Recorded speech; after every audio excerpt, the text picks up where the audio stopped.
I'm sure it will come up again and again, and I'm sure there are going to be other states that will follow suit to try to muddy the water. I had a circumstance just recently here, for example, in Southern California, and I have some friends that are getting married, and they were going to have a big wedding at a big church, and they were preparing for it, and they came to me and said, "Pastor, could we use your church for our wedding?" And I said, "Certainly. The only problem is I'm going to be out of town. They're getting married on the 12th, and I said, I'm going to be out of town, so I'll not be very helpful, but my workers here, my helpers, will be glad to help you set up the church, and our church is just barely big enough to accommodate it, and the church they were at was larger." And I said, "Why are you changing churches, if you don't mind me asking?"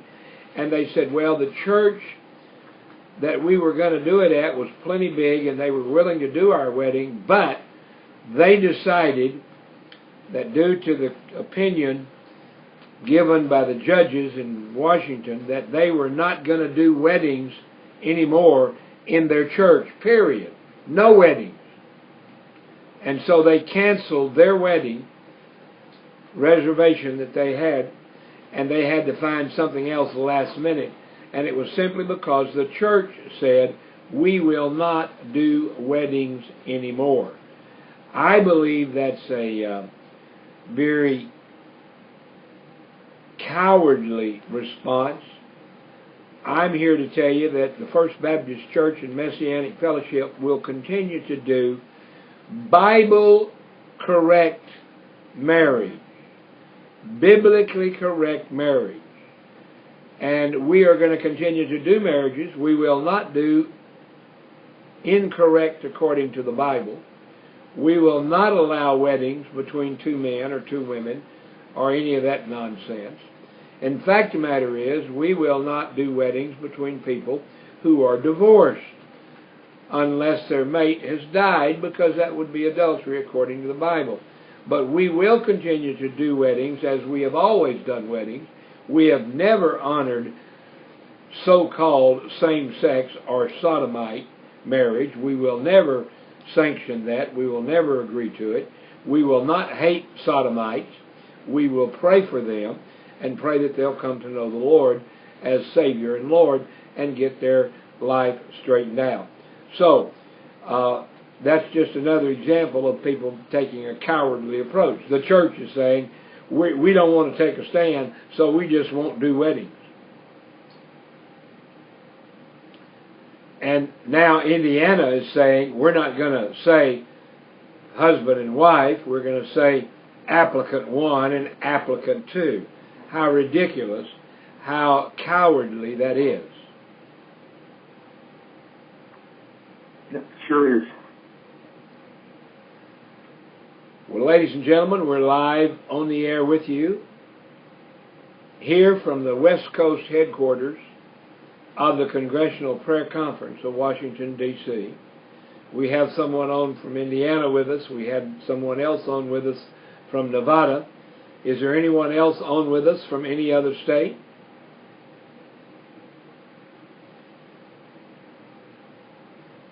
Well, we've been on an hour. It's our understanding that Kim Davis is a free woman. We're not sure under exactly what the stipulations are. It is our understanding that the stipulation is that she must not interfere with the other clerks issuing license.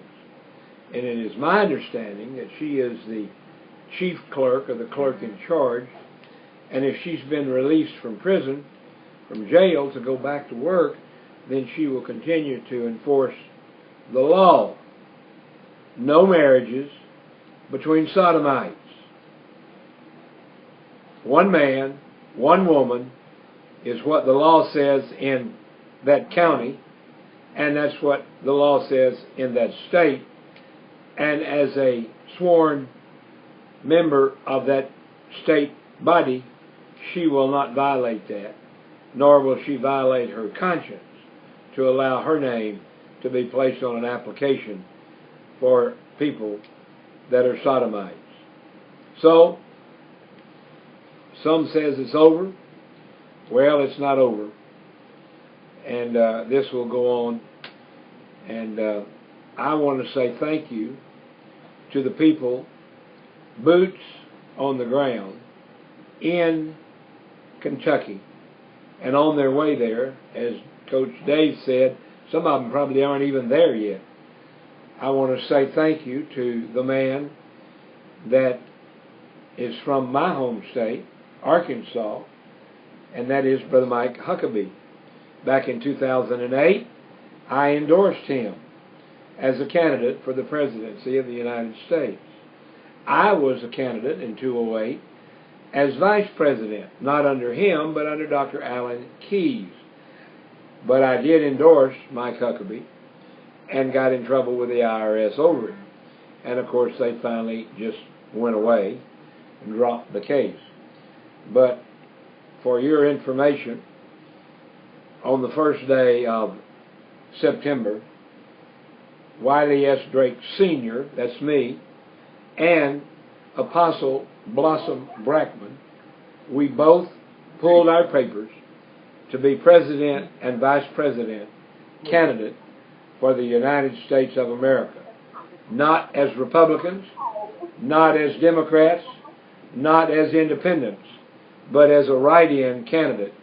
And if you can vote now, you don't have to vote for a Republican or a Democrat or an independent. You can vote for a pastor for president, Wiley S. Drake Sr., and you can also vote for a vice president, Apostle Blossom Brackman. All right, anybody else on the line want to share anything or ask any questions?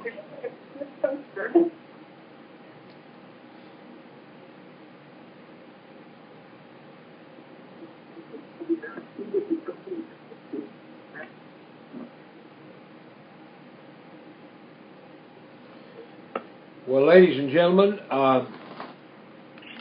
like we said, we have heard that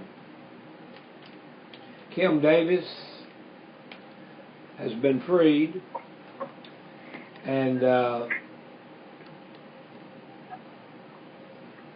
Kim Davis released, but judge bars her from withholding marriage license. Now, I don't know what she will do. That's between her and her Lord. And so we will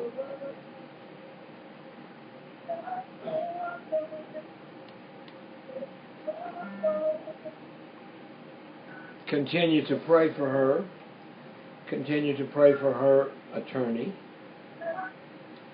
And her attorney is Matt Staver. Today they were able to hug each other for the first time in 6 days. And so we want to be able to give Kim some opportunity to go back with her husband Joe and to just rest for the rest of the day. So she won't be making any specific statements to the media today regarding the substance of the case. We will address that later this week. Kim is someone who's loyal to God, and she is loyal to her job and to her people, and she plans to be back at work this week.